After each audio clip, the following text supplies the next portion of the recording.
Good morning, students. Today we will continue the same chapter, that is sectors of the Indian economy.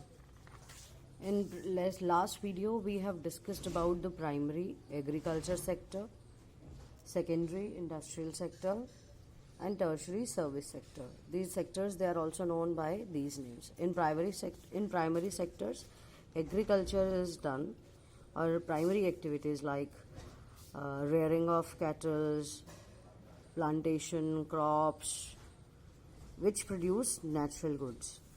Then if we come towards secondary sector, industrial sector, when these products are processed or these products are used to manufacture something, the producers manufacture goods. So in secondary sectors or industrial sector, by using raw material, things are produced, goods are produced or manufactured. Now tertiary sector, service sector, they help to develop other sectors. That means they are providing services. Now first, for example, if we grow one crop like potatoes or onions or anything, so a person who is selling it, he is providing service for selling. Now if we talk about cotton crop, and when we take cotton crop to the industry for the manufacture of cotton fabric, so we use transport for transporting crop from field to factory, so it comes in tertiary sector. Now there are many activities that are undertaken by directly using natural resources. Take for example the cultivation of cotton. So this is natural, directly using natural resources, cultivation of cotton. It takes place within a crop season, and for the growth of cotton plant we depend mainly but not entirely on natural factor like rainfall, sunshine and climate.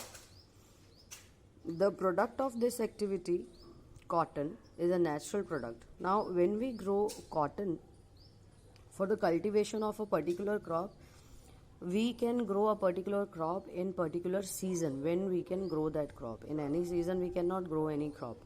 And mainly when we grow cotton plant, so we are depend on climatic conditions like rainfall or sunshine, but not entirely.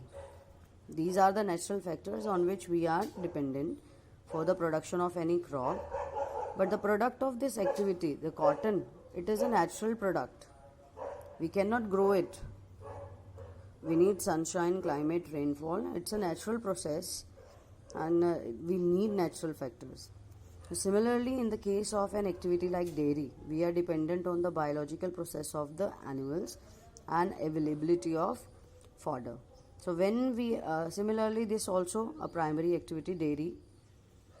So for the business of dairy, we are dependent on biological process of animals when they will give milk, and we are dependent on availability of fodder. If fodder is in good quality and in good quantity, the animals will give more milk.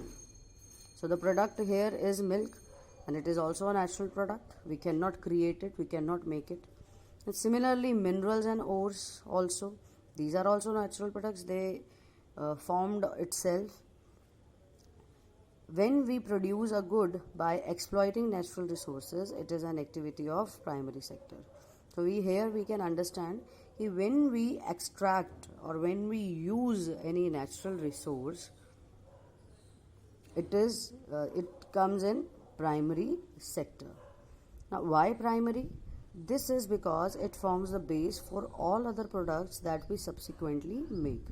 Why it is called primary? Because this sector, it provides the base for manufacture of other products, because we are using primary products for making something. Since most of the natural products we get are from agriculture, dairy, fishing, forestry, this sector is also called agriculture and related sector. Okay.